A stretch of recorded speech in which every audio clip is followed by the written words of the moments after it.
Hello, my dear friends, welcome back. So, today's video is about how to keep yourself motivated to study. So, number one is what is your why?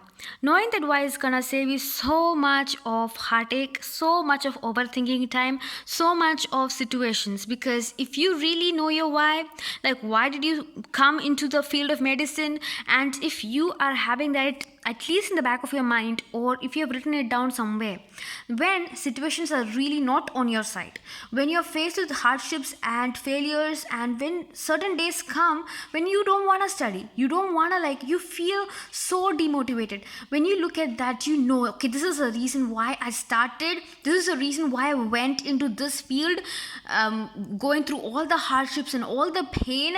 There was a reason. That reason, we need to write it down. We need to know that reason, because without that reason sometimes we could feel so hopeless, because especially when we give grand test or mock test or anything and we don't see sometimes that progress, and it really crushes us, right?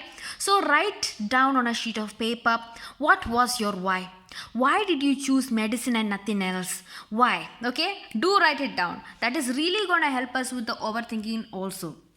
Number two is stop blaming yourself and others. Many times we make these big plans which maybe is really hard for us to complete. But at the end, when we don't complete it, we start to blame ourselves, and that blame game is gonna mess up with our whole week, it's gonna mess up with our whole month, and it's gonna mess up our everything, because we will not move forward, we will be stuck at that one point. That's why it's so important to be gentle with yourself and slowly be understanding you. Make your timetable and have goals which you can do, not which somebody else can do, but what you can do. Can you do pathology in 2 days? No, maybe you can. So know yourself, you know yourself, nobody else knows yourself, right? So according to you, make your timetable, okay? And then number three is something which I saw in Dr. Sakshi Adora ma'am's video. That is the 3 meal strategy plan, and that is breakfast, lunch, dinner. So you're dividing your day into 3 major portions, and you are like, okay, in the breakfast time you're gonna be doing the major subject like medicine, surgery, PSM, obs and gynae, these type of subjects. And then in the lunch time you're gonna be doing a smaller subject, and maybe by the dinner time I wouldn't personally suggest you do any subjects, but rather you revise what you did. But it's really up to you, okay? It's really up to you if you want to do this for 3 different subjects, 2 different subjects, or just one subject, but rather you just divide the day into 3 major chunks, okay? And you spend that time, okay? Like if you are a person who likes to do MCQs right in the morning, you can start your day with MCQ, then watch the videos in between, then do MCQs again, or revise in the later part, okay? Do what works for you. Number four is do not compare yourself with your friends. You are you, and there is no one like you. Okay, God created you to be you, not to be like anyone else. So maybe your friend might have passed the exam, maybe they are right now working, but that does not mean anything, because God did not allow us to do the same thing. So we must not compare ourselves with anyone else. There is a reason for everything. So number five is understand what study technique works for you and do this, okay? So number one is try to recall. There is so many apps like Anki, where if you have a lot of time, you can actually create your flashcards and do it. It's gonna be really helpful, but I have noticed it takes a lot of time, okay? But if you have a lot of time, that's why I've written it right here, then you can do this. Okay, the two is do a lot of MCQs. Doing these MCQs are really gonna be helpful for you. The next thing is spaced revision. Spaced revision is if you're doing day one, you're watching the video and you think you know something. Day two, you go back to your notes and you review it. Day three, you do the same thing.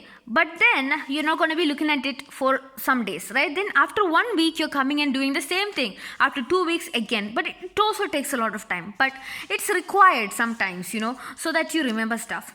The next method, this method, personally, I really like it. The Feynman technique. This is basically like you are pretending like you're a teacher, right? So basically that's not the whole idea, but I'm just saying it like that. So you are reading a topic. and you are explaining the topic to yourself, pretending that you are a teacher or something and you have somebody in front of you. You just explain whatever you learned, and then you understand certain areas you did not grasp, and you have to go back to it. So you now know, like, what do you know, what you not know. That's a very good method. You can actually try it out, the Feynman technique. Okay, so that's also a very good way to study. Now coming to number 6, exercise before starting to study, because we are lazy people, okay? We don't want to study and we are so lazy. But if we start and jog, like maybe just for 10 minutes and then start to study, we will see a lot of difference, because the more active we are, the more active we feel so energized, we want to study, we want to do this, okay? Number 7 is the harsh truth that motivation will never come to us, but we have to trick our brain to think that we have that motivation by doing a Pomodoro technique, and every time you finish studying for that assigned time, you will feel like doing more, and in that way, without your knowledge, you will be doing a lot more Pomodoros and you will be motivated by the time you end the day. It's actually a trick, right? But actually it helps as well. Number 8 is you can do this. My friends, my siblings, you can do this, okay? This is not something which is undoable. We can do this, but we just need to understand, like, why are we doing this? That's very important. Number 9 is all the patients' faces or people who we will be helping. We need to understand there are gonna be people involved in our life who we will be helping, and that, knowing that we will genuinely help at least one person should be the fire that we need. So my friends, I hope this video was actually a helpful video to you. I'm not 100% sure if it was helpful, but if you found it helpful, do click the like button. Thank you so much.